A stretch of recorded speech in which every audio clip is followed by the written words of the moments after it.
Welcome back to another episode of the E-commerce Playbook podcast. You'll notice right off the bat, it's me, it's not Richard. And that's because I'm taking over the host chair today to interview two brilliant minds and to release a really, really cool product that we've been working on for a while. All right, well, the last 4 months we have spent deep in the bowels. This really actually goes back a year with these two gentlemen in trying to create a really, really cool tool for you all in the community of the DTC world to use to help plan and build better, more durable, more awesome e-commerce businesses. And today we get to debut it. But first, before we do that, let me introduce my guests, the brains behind the operation here. I am nothing more than the face and the voice. These are the brains right here. So first up from CTC, you know him as R. Steve Data on Twitter, the man behind the D2C Index newsletter and so much of the modeling that happens at CTC, Mr. Steve Rekuc. Steve, how are you doing, man? Excellent. Happy to be on again. Yeah. Do you want to give us that was my overview of what you do at CTC, but is that fair? What else would you add to that? Yeah, I would add I do a lot of modeling, especially the CAC spend modeling, a lot of correlations for our brands, a lot of different data analysis. And this particular topic grabbed my interest, about a year ago. Yep. Awesome. And then additionally, from outside the CTC ecosystem, but someone that I have been a fan of for a distance for a while and getting to work closely with now for the last few months on this project. You know him as the CEO of Ecommerce, Mr. Jeremiah Prummer. Jeremiah, who are you and what is Ecommerce? Thanks for having me. Yeah, this has been really fun. So we simplest way to describe it is we have a platform that brands use to survey their customers in the D2C space. So about 2,500 brands we work with. I think last month, 6.5 million questions answered on our platform. So lots of data coming in. And what we're doing is just trying to help brands better understand who their customers are, why they purchase, and diving in here into something that's pretty interesting, I think, which is what does it look like beyond just an individual brand and looking at the broader ecosystem. I like to say that Jeremiah and Ecommerce represent the voice of the people. While all of us are in our data platforms looking at results from a business or advertising perspective, he every day is powering, what is it now? Tens of thousands of questions every day with customers that we all seek to serve? Yeah, 250,000 questions a day. So good. That's incredible. Good So much insight to be gleaned about the customers that we all want to be buying our products, and he is the man with that information. So without any further ado, though, we want to jump right into it. What are we here to debut today? For the last year, we've been working on this product that, as of right now, is live at DTCCI.co, and that is the Direct-to-Consumer Confidence Index. This is intended to be a macroeconomic indicator of the sentiment of the customers that are buying all across the e-commerce landscape and their view of their own financial well-being and their sentiment of the larger economic environment of the United States. And this is an incredibly powerful tool that we think is going to be a great additional element in your consideration for planning and assessment of the conditions in which we exist as businesses and business owners. And it is live now for you. And there's data that is live and able to be interacted with right now on DTCCI.co. So we want to take this time today to explain what this is, where it came from, how to use it, and why we think it's going to be an incredibly impactful part of our ecosystem going forward. And so I'm going to begin by giving you a little context for how we got here, why we went after this project. And then Steve and Jeremiah are going to talk about how we bring it to life and how we actually built it. And this story really goes back a year. It goes back to July of 2022, which was for CTC and for a lot of our customers, maybe the most challenging short-term period that I've encountered in a really, really long time.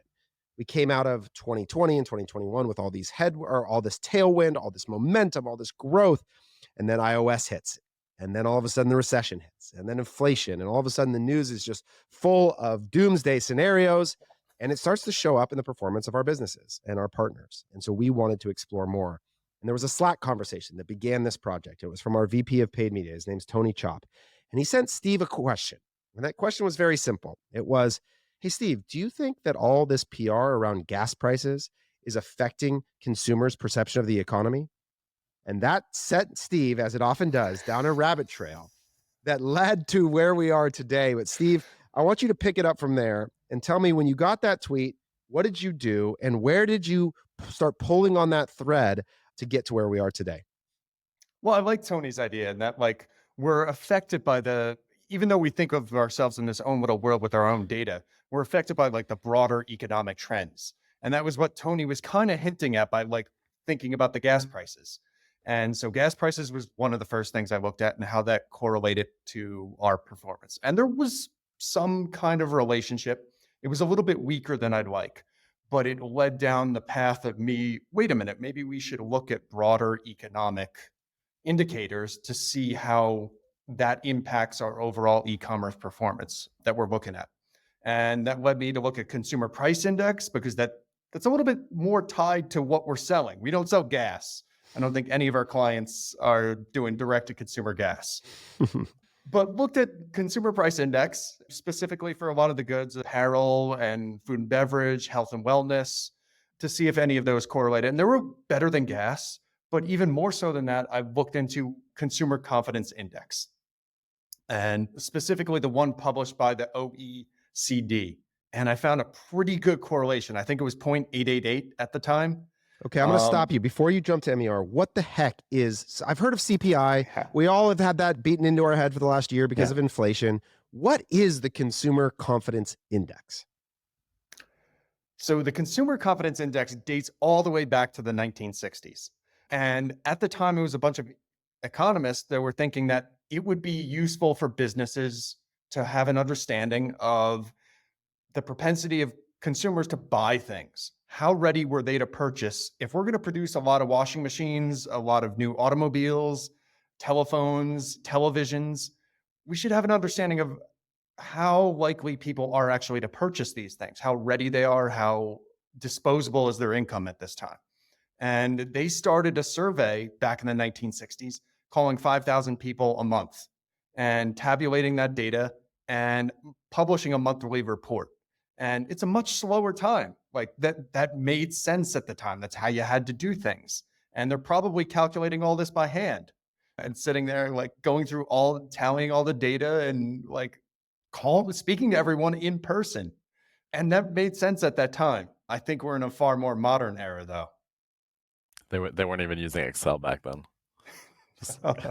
Yeah, I know. Gosh, how did they accomplish anything? But nonetheless, so Steve, you sort of have this theory that this indication that consumers' declaration about their own belief about the economic reality that they existed in could potentially be a signal about their propensity to buy, right? And so this 60-year-old indicator, which is a monthly single data point that gets published about 2 weeks at the end of each month, looking backwards, could possibly tell us something about the environment that we existed in and how it might affect our businesses more directly than maybe the S&P 500 could or gas prices could. So when you went and explored this, what did you actually find about the Consumer Confidence Index and its relationship to our brand's performance? So it correlated extremely well for the month that had occurred. So October MER was correlated highly to the Consumer Confidence Index that we saw in October. Or in the case of when I looked at it first, like July and August, it correlated extremely well with those months. But the problem is it lags significantly. It's reported like on a Monday or Tuesday, 2 weeks into the next month. So we're looking at July's Consumer Confidence Index in like early to mid August by the time we see it. So it tells us what happened in the past, but was not that great of an indicator of the future. So to clarify a couple terms, so marketing efficiency rating, MER, is just total revenue divided by total ad spend. And the reason we like that measure as sort of a good relationship to consumer beliefs is because it sort of reflects the amount of convincing it takes to get someone to buy something. It's the way I like to talk about it, is that if people have a high propensity for purchase, then the amount of marketing dollars required to complete that sale is lower. Whereas the more marketing dollars required, the more convincing it's taking in some ways, you could think of it. And so the hypothesis was that these things would be related. And when we went back and looked at it, and I remember Steve and I would be like, did it come out yet? And we'd like sort of be slacking each other, wondering what the number was going to be for the previous month. Cause we're like, it was really crappy. I hope was the number down or was it up? it was sort of this game, but it didn't really have much use to us, right? Like there wasn't really an action that you could take because the metric was so lagging. And so I started thinking like, man, what could we do? How could we get this information more real time? And to Steve's point, it was kind of this rudimentary process. They call 5,000 people on the phone and ask them 5 questions a month. Like that's the whole thing. It's sort of like classic political polling methodology to get to a representative sample of a broader audience and their sentiment of the nation, right? Like that's their goal.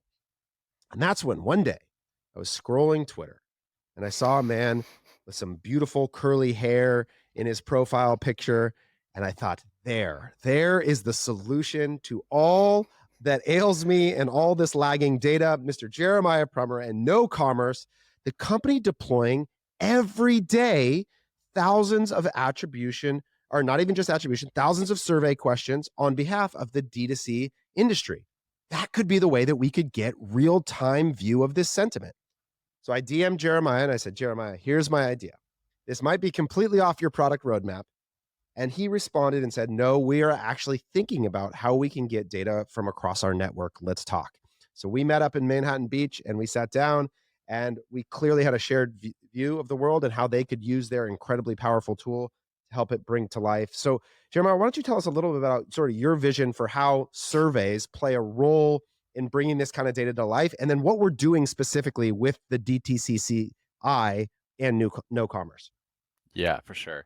I apologize for getting a haircut too. I know I ruined everything, but yeah, so this is, I mean, obviously I live in the world of surveys, right? See thousands and thousands of questions every day, lots of different things being asked. And I think what's really interesting about the type of data that you get from surveys is that it actually fits really well into what we're talking about here, which is that at the end of the day, what you're not necessarily looking for is what is objective truth. What you're looking for is what do people believe to be true.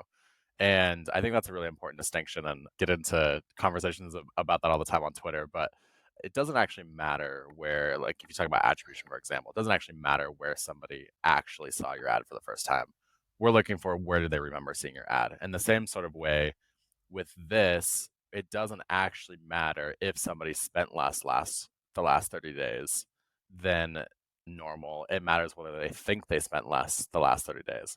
And it matters whether they think they'll spend less in the future. And it matters how they feel about the economy. Because at the end of the day, the feeling and what people believe to be true is what actually is going to impact buying decisions. And so that is really what we're looking at here. And I think that's what makes surveys so cool and so interesting for this. Obviously, in the context of what we do, the nice thing about having a network of so many brands who are trying to understand so many different things is that it gives us the ability to look at data across the network. And so we do a little bit of that with things like attribution, but this is going to be much more exciting, I think, in a lot of ways, to be able to actually dive into something that has broader impact and measures kind of a higher level than what's happening on an individual brand basis and the individual customer basis. I love it. So where Ecommerce has traditionally sort of been a one-to-one set of questions to a set of customers, this can be a one-to-many, where we can take one set of questions and distribute it to many different customers. And the speed at which they're able to deploy this across their network is what made it so intriguing. It's like, yeah, we could set this up. We did a webinar for a set of brands. We got them to opt into participating, and boom, it was there, and we were collecting data. It was incredible how their sort of enablement, their technology that they had set up allowed us to do this so quickly. And so that's what we have. We have a post-purchase survey that gets deployed out to across a set of customers that have all opted their brand into participating in this survey, that then gets aggregated and analyzed by Steve to create an indication or score about the sentiment that customers have. So Steve, tell us what the questions are that we're asking and how you're using that response to create this score on behalf of the DTCCI. Yeah. So there were 3 original questions I came up with. How much did you spend in the last 30 days? How much do you intend on spending in the next 3 months? And what do you think about the economy in the future? And those were the original 3. And Jeremiah threw in a bonus 4th that they were already asking. That was kind of an awesome question. Do you see yourself as a spender or a saver? And it's nice to kind of correlate those together so that you understand whether it's a spender or saver that's responding in a particular way. And then from our side, it's actually a joining of the data that really is useful, because we have the Statless data from, over 250 brands, close to 300, where we're pulling in MER data, that marketing efficiency ratio, like for the aggregate. That way we can kind of see what people are saying relative to what we saw in the marketplace. And that's extremely relevant to tie it back to a physical metric that you can actually measure. And this is where Steve really would go after the existing consumer confidence index, which is awesome because it's existed for 60 years and it kind of gives you a history of the American consumer in a really interesting way. But the limitation is it's not anchored or obligated to actually connect to any financial measure. It doesn't connect to GDP. It doesn't connect to the stock market. There's no indication that it actually represents anything about people's financial reality. And so we wanted to know, would understanding sentiment actually give us an insight into future behavior? Because that's really the key here, is that if we can start to tie those things together, now we have something really, really powerful. And so, Steve, talk a little bit about how we're using and what you're doing with the data to not just historically analyze or even in more real time give an indication of what has happened, but how we're using it to make predictions about the future. Yeah. So we wind up taking the data that we have from Statless and the responses to the question. Obviously, it's a percentage of the responses that respond a certain way that are relevant, and and then taking that and creating what I would like to think of as variables for our modeling based upon their relationship to MER in the current week. And that allowed me to actually create the consumer confidence index number that we publish, that we're going to be publishing. It's going to be tied back to MER. So that is going to be like our validation, is that this week's consumer confidence should indicate what we expect from, in terms of marketing efficiency ratio in aggregate for the next week. Amazing. So what I'm looking right now at the chart. So it's live on DTCCI.co, and you can see that we had the month of March. We have data going back to about March 10th is when we turned this on and started collecting data. So we're about March, April, May, about 3 months in now to collecting data, and you can see that the last month, starting really about May 8th, has really been a significant increase in consumer confidence, according to our chart. And that should, in theory, Steve, correlate to a increase in MER. So is that what we've seen? Have we seen the last 30 days be better than the previous 30 days across our data set that we're looking at? Yeah, definitely. We've seen that in MER, and we had, based on the results I was publishing, it looked like the consumer confidence index had like a 0.96 correlation Ooh. to our MER. Yeah, that was the idea, to kind of hold myself to a metric that we could physically measure, that it's not just some made up number. And, you point out the issue in validation, but there's also an issue in time lag. And I remember just as we started collecting a lot of these, Silicon Valley Bank. Yes. Yes. We should have started 2 weeks earlier. Yeah, exactly. That would have been amazing to capture that data point. But we began basically the Monday after that happened. And we were pointing out at the time that, like, the economy could have burned down by the time they actually published the number for March. Right, right. This is going to be published on like April 10th or 12th. So like we could be absolute chaos by then. And that's part of the lagging problem that you particularly didn't like, Taylor, about the old consumer confidence index. Yeah, I've just seen things move so quickly like that. And it's a very common dialogue to see people turn to Twitter and be like, I'm experiencing this negative thing. Are you? Or like, hey, is the Silicon Valley Bank thing affecting your guys' performance? And we sort of trade these anecdotes, and then someone throws out a data point and someone else throws a data point. And it's like, it's my nightmare, really, is because I end up having to respond to a customer who said that somebody else's ad account wasn't performing. And it's like the worst sort of trade of anecdote around. And so it's like, how could we grab something that reflects the sentiment outside of our own individual bubbles, our own little Twitter bubble, in a little bit broader way? And that's what we're after. So Jeremiah, how many respondents are we at right now? And what is the goal that we're after in terms of how many we want to get to?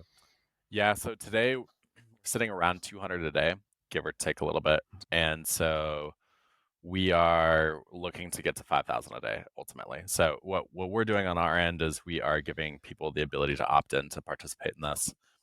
Then the data gets shared back into the network. It's fully anonymized. There's no sensitive information shared. I mean, unless there's one person living in your zip code and it's you, then then you're good. Otherwise, there's no way to track it back to a specific person. So we're really careful about things like that. But so all of that data is being collected. And then also, just one thing I want to make clear too: if you are using our platform for other surveying capabilities, the way that this works is it's basically a secondary survey. So if somebody's already answered the questions you want them to answer, then we can throw this on there. And so that's part of the reason for the lower amount of data that we're collecting, and that's really the goal as well.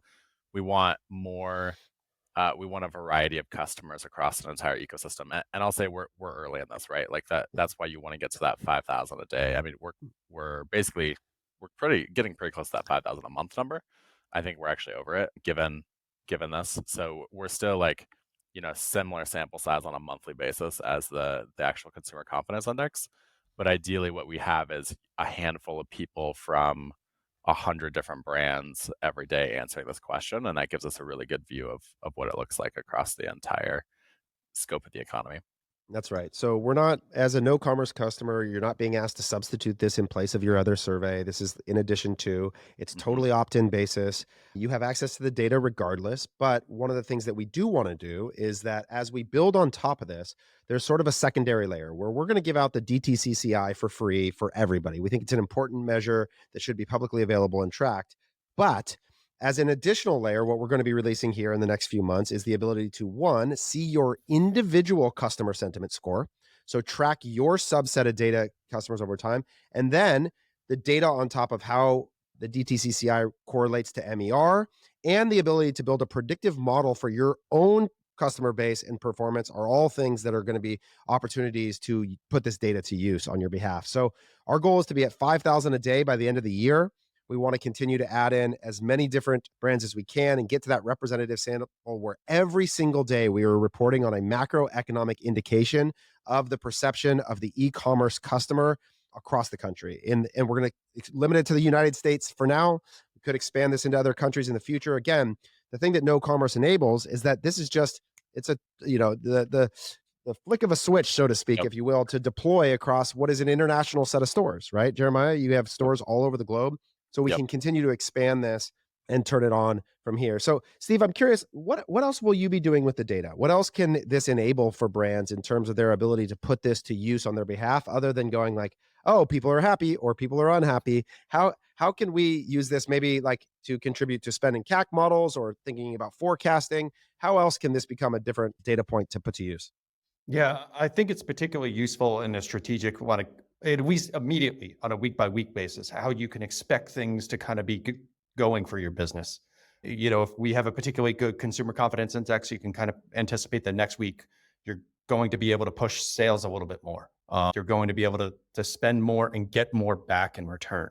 Likewise, the other way around, if you see a lower consumer confidence index, you're obviously going to be facing more headwind in getting sales out there and perhaps have a lower MER than you might like for that week. In terms of the individuals, I mean, we also have additional questions we haven't even tied in yet on whether they intend on spending on the website or buy more on Amazon. So there's a lot of different factors that they can take in for their brand and analyze to see how they want to use that data. That's right. Go ahead, Jeremiah. Oh, one quick note on that too. So we obviously have the core questions we're asking, and that's what Steve's using in the modeling. But we are trying to experiment here and just learn more. So one of the things that we're doing on our side as no commerce is this is not, if you want to go and enable this, you don't just have to ask those questions. We have a broader set of questions that we're looking at across an ecosystem in addition to these. So we're constantly looking at, are there other questions in this that we can pull in that are going to have more impact, that will provide more meaning? And so we'll definitely keep people posted on that as that goes. But yeah, this is not just we're not looking at this saying we figured this out in 3 months. This is very much a research project. Yeah, it's a research project, work in progress. And we obviously, I mean, just looking at Steve, what was the modeling from last week? It was super close, right? The modeled MER from this. Yeah. I had predicted a 6.06 for the MER for last week, and then we came in at 5.96. Yeah. So just 0.1 off. Yeah. Yeah, which is insane. I mean, you're talking about like that's less than 1%, right? So very close. And if you look out, like, so let's take this and go, okay, let's put ourselves on the hook. So CCI this week comes in at 104.7. So it's sort of normalized to 100 scale. So this is the second highest data point that we've recorded since we started. So Mhm. with that, Steve predicts an MER next week of 6.39. And so what I think is really amazing about the potential here is that imagine if you knew the environment that you were going to be buying in the future, right? I wrote this article in May of 2020, and the headline was "E-commerce store owner, now's the time to swing," or something like that. It was like it had become clear to me that there were such significant tailwinds that this COVID thing that we were all afraid of was actually going to be a huge moment of arbitrage for for our community. And that was based on a series of experiences, right? It was a combination of our data, the performances, the brands.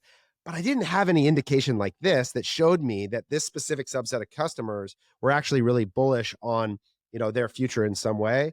And so now, like, the idea that next week's MER is going to be better based on the feeling of people today is a really interesting idea that, in theory, if I could begin to press into that more effective environment, now you've got something that could be really, really compelling. So we're not there yet. We're not moving all our ad Yeah. budget on the basis of Steve's model just yet. And we've got a lot more data to collect, but it begins to be a really interesting potential signal that whether you're, buying Shopify stock or trying to scale your Facebook ad spend becomes, an interesting indication that I will go out on a limb and I'll say, if we get to the volume of data that we want and we continue to work on the numbers, I don't know that there's a better macroeconomic indicator that exists in the world, because there's nothing that's this real time in terms of people's perception of their own behavior.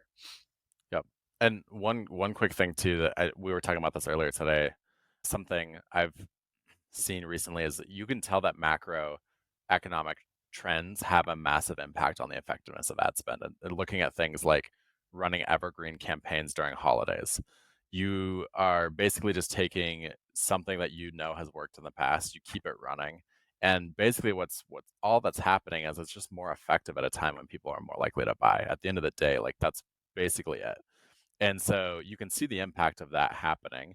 I think we have a lot of work to do still in terms of, this is mostly Steve's work, but in terms of understanding like impact of holidays and things like that on this whole equation. But it's the same sort of thing. If you see a massive spike in positively in consumer confidence, you should expect that things are just going to work better from an ad performance standpoint. And if it drops a lot, it's just going to work worse. It's the same concept as a holiday, for instance, where people are just going to be more or less likely to spend money. That's right. So here's what we want from all of you listening. We want you to participate in this journey, to contribute to the research, to give us ideas and feedback. And that starts, there's a few ways for you to do that. One, go to dtcci.co right now, check out the score, sign up. And in that newsletter or that email sign up, we're going to be providing additional research. We're going to be providing updates of new ways to engage with DTCCI, about how to get your own brand involved, lots of stuff there. So that's the first action. Second, if you want to contribute to the data set, which would be fantastic, you do that through participating with NoCommerce. You go to, is it nocommerce.com, Jeremiah? Am I Yep. going to say that right? Yeah. And you sign up. Yep. knocommerce.com. Yep. And you sign up, and Jeremiah, that they don't have to just, there's different ways to engage with DTCCI, right? They could do just that. They could get the whole survey product. There's all Yep. sorts of ways that they can engage. Is that correct? Yeah, and to be clear, right now it's a manual process in terms of coming in and we'll onboard you to the experience. It's fast. It's kind of a couple of clicks for us to turn it on, but we just need you to say that you want it. And that's mostly to make sure that we're one, collecting the data for you, two, putting it in the right flow and position and all this. We'll have all that automated later this year. So that's again kind of manual right now. So just message us if you want in. You can send us a message on Twitter or LinkedIn, email us hello@nocommerce.com. Reach out to me too. I am going on vacation here shortly though, so if I don't get back to you for a couple of days, and I'm also just like, generally speaking, it sometimes takes me a few days. So just reach out to the team and somebody will help you out. Great. And then Steve, if they want to read about the correlation to MER, the predictions, to follow along with the score's impact on media performance, where can they do that? So, I mean, obviously we'll have that somewhat on the DTCCI.co, but also I'm going to have that in the D2C index, which is what I'm pulling the MER from, and a lot of other data. We pull at least 26 different metrics that we look at through 6 different verticals. So it gives you kind of more detail into how that relates. Sign up for that newsletter and sign up for the D2C index. So that's right. So that's on commonthreadco.com. You can go to our site and sign up for the DTC index, and we'll be bringing you some of that research in that newsletter. And then we're going to continue to build out DTCCI.com. So sign up for sign up for the DTC index and follow us on that journey. Share it, track it.